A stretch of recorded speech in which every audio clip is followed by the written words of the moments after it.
Hello, everyone. Let's start with English questions. Anyone? Great.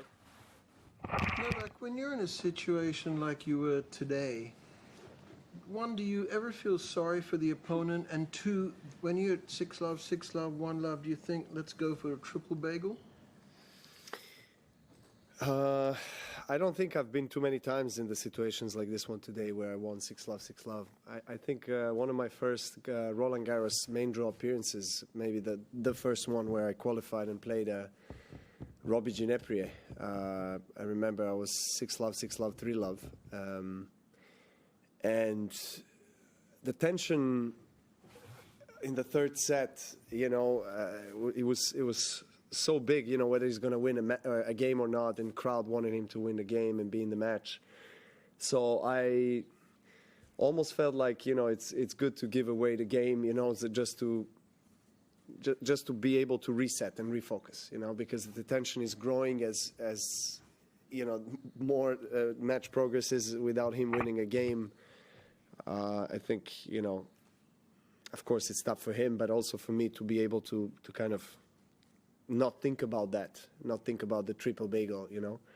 So yeah, I was happy that got that out of the way, you know, won all third set, and then, you know, kind of focused on what I need to do to close out the match. But yeah, I mean, I think I've played really well overall, especially the first two sets. Didn't really want to give him anything, any presence from the baseline. Just made him work for his service games. On my service games, I think I got at least 1 or 2 free points every service game with my serve. That served me very well. You know, I think I have 15 plus aces, and you know, whenever I needed to come up with a big serve, I did. Also quite high first serve percentage. So just very clean overall performance against the always a tricky opponent who, you know, plays a kind of a cat and mouse type of tennis. You know, just has very flat backhand, uses his talent and his touch very well, puts you in a very uncomfortable position on the court. You know, makes you work for your shots, and very unorthodox player. So I prepared myself very well and executed perfectly. Hey Novak. So you started the tournament pretty slowly, and you're seemingly getting closer and closer to the form that's fetched you 10 titles over here.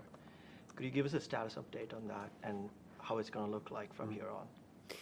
Well, I mean, the last 2 matches have been much better than the first 2.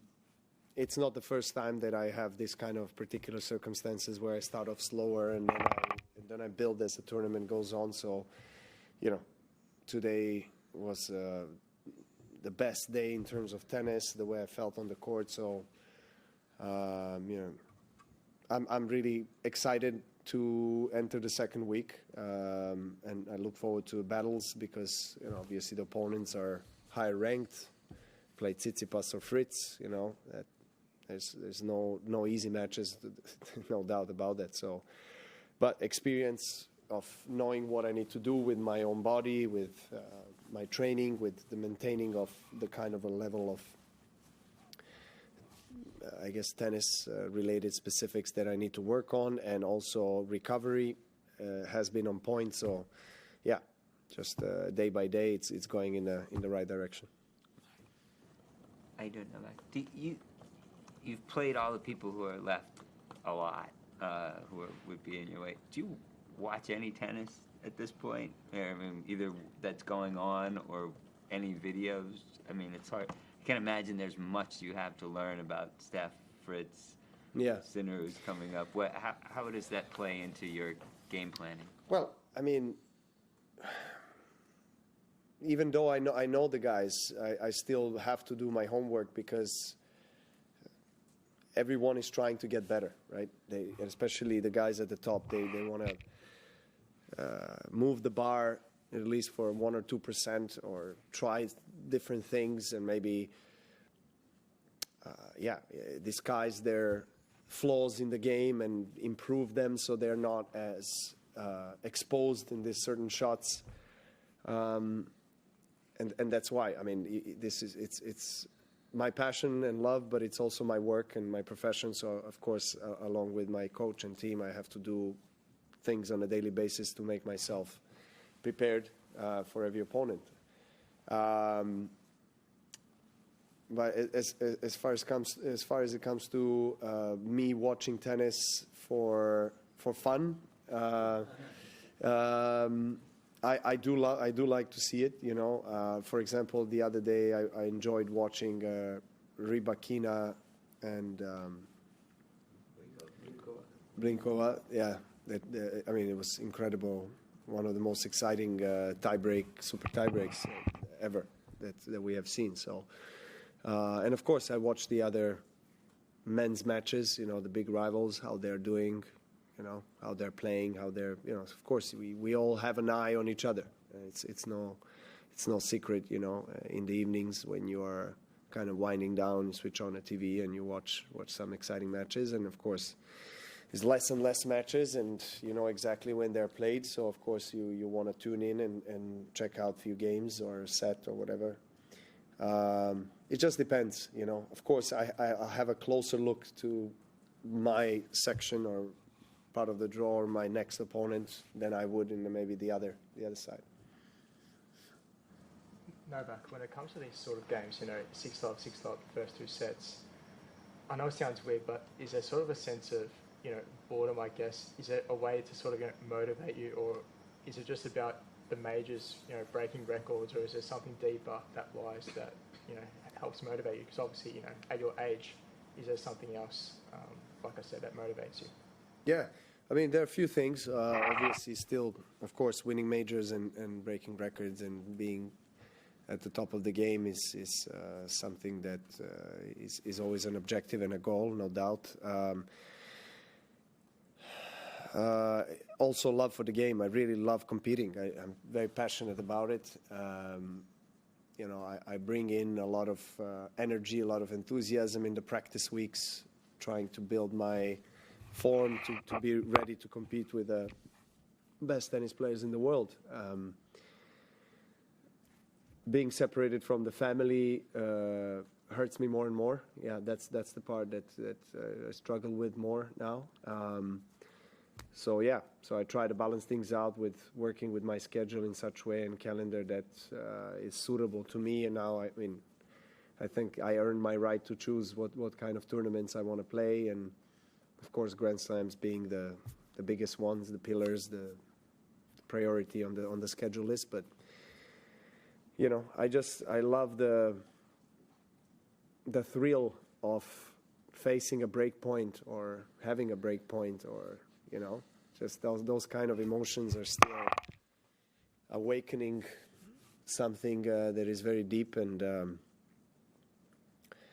so I try to not take these moments for granted, because I don't know how long it's going to last. I mean, it depends on different things, but I'm still here. I'm still enjoying myself. Of course, some days more, some days less. But you know, Grand Slams are Grand Slams, and you know, there's not much additional motivation that you need other than being part of the most historic tournaments.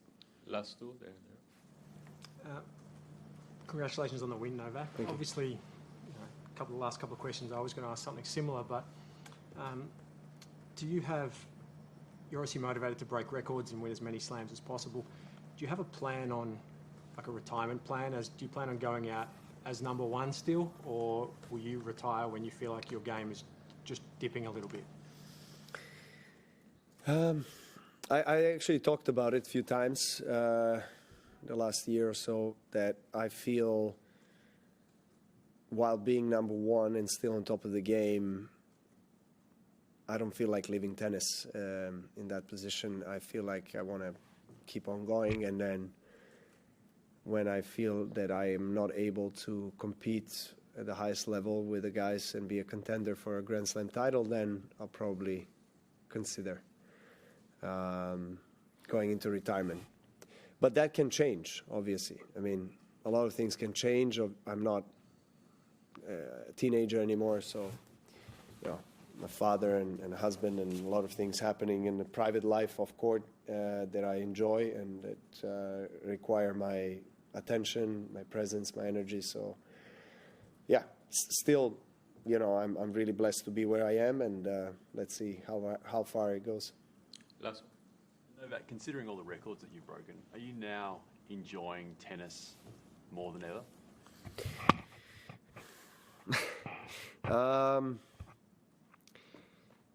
I thought maybe I would this year feel slightly more relaxed, for lack of a better term, or maybe less tension, less stress on practice sessions, on matches, but it's not.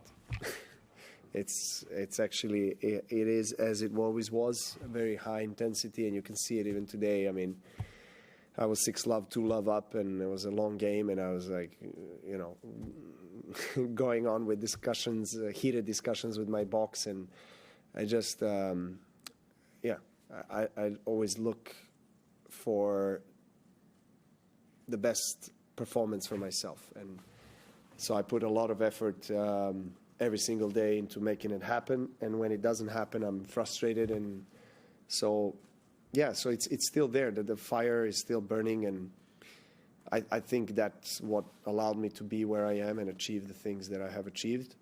Part of me, of course, is enjoying the process. Otherwise, I wouldn't be playing, because in the end of the day, it's not. I'm not, you know, playing anymore because I need more money or because I need more points or whatever. I just want to play, and I really enjoy the competition. So the drive is there, and that's the most important thing an athlete should always have and nurture. I don't think I'll be able to, while still competing, to be able to really kind of nonchalantly go out on the court and just have fun with it. It's just not me. I just, yeah, fierce competitor, and as many guys out there. So yeah, that's kind of my style.